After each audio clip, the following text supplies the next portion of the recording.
गुरु वंदना। बंधु गुरुपद कंज कृपा सिंधु नरूप हरि। महामोह तम पुंज जासु बचन रवि कर्णिका। अर्थात मैं उन गुरु महाराज के चरण कमल की वंदना करता हूँ, जो कृपा के समुद्र और नर रूप में श्री हरि ही हैं और जिनके वचन महामोह रूपी घने अंधकार का नाश करने के लिए सूर्य किरणों के समूह है। चौपाई। बंधु गुरुपद पदुम परागा। सुरुचि सुबास सरस अनुरागा। अमा मूर्मे चूरंचारु। समन सकल भव रुच परिवारु।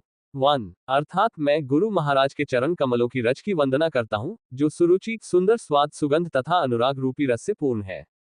वह अमर मूल संजीवनी जड़ी का सुंदर चूर्ण है, जो संपूर्ण भव रोगों के परिवार को नाश करने वाला है।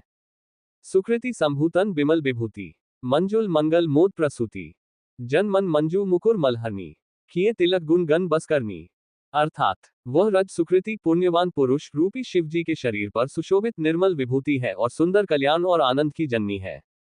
भक्त के मन रूपी सुंदर दर्पण के मैल को दूर करने वाली और तिलक करने से गुणों के समूह को वश में करने वाली है। श्री गुरपद नख मणि गंजोती।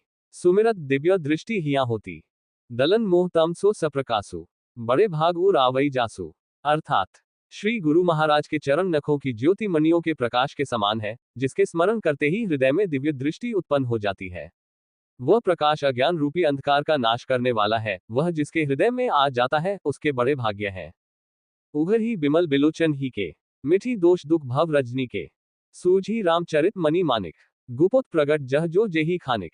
अर्थात उसके हृदय में आते ही हृदय के निर्मल नेत्र खुल जाते हैं और संसार रूपी रात्रि के दोष दुख मिट जाते हैं एवं श्री रामचरित्र रूपी मणि और माणिक्य गुप्त और प्रकट जहां जो जिस खान में है, सब दिखाई पड़ने लगते हैं। दोहा। जथा सुवंजन अंजी दृक साधक सिद्ध सुजान। कौतुक देखत सैल बन भूतल भूरी निधान। अर्थात जैसे सिद्धांजन को नेत्रों में लगाकर साधक सिद्ध और सुजान पर्वतों, वनों और पृथ्वी के अंदर कौतुक से ही बहुत सी खाने देखते हैं।